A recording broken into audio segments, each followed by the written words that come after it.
How can you figure out what's worth doing and what isn't? This week's business book recommendation is for Hell Yeah or No by Derek Sivers. This book is a collection of very short chapters around the theme of figuring out what's worth your time and attention, and how to minimise things that are not. The author explores several areas such as what to say no to, how to make things happen, how to change your perspectives and unlearn faulty thinking to move you forward faster. So what did I learn? Well, each chapter is a lesson and there's 67 chapters. So in short, a whole bunch of stuff. The most memorable lessons for me were actions reveal values. To work out what you want to do, you need to understand what you value. This is pretty difficult, but if you look at what you actually do, that will reveal what you really value far more than what you say to yourself. And your first reaction is outdated. This contradicts the wisdom of your first reaction is the most honest, but the author argues that your first reaction is based on outdated information. When you're presented with something new, you need to have the courage to reassess your assumptions and then form a new opinion.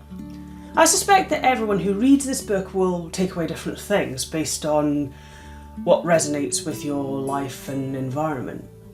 What does it make me think differently about?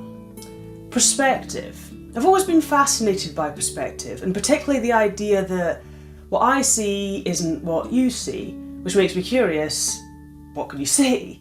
The book made me think differently about our ability to consciously and actively adjust our perspective. He talks through a couple of techniques he's used to change his, including assuming he's wrong or assuming he's below average.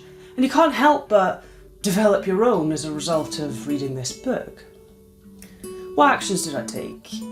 Well, rethought. This is what Derek does so brilliantly in all of his writing, subtly asking you to rethink for yourself.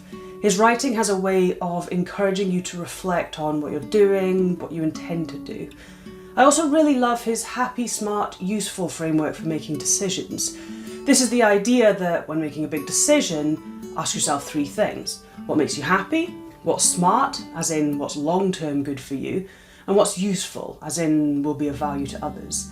3 simple lenses to look at a decision from that can help you dismiss a whole bunch that don't hit one of those criteria. What's the impact been? Well, rethinking and reflecting is always good, and his happy, smart, useful model, along with figuring out what I really want, came at the right time for me to make some decisions. It's a set of tools that will help you have clarity of thought. This is a really clever book, insightful, and because of the way it's written, you can pick it up, put it down, reread it 100 times. If you're at a fork in the road about what to do next or what to choose, I highly recommend this book.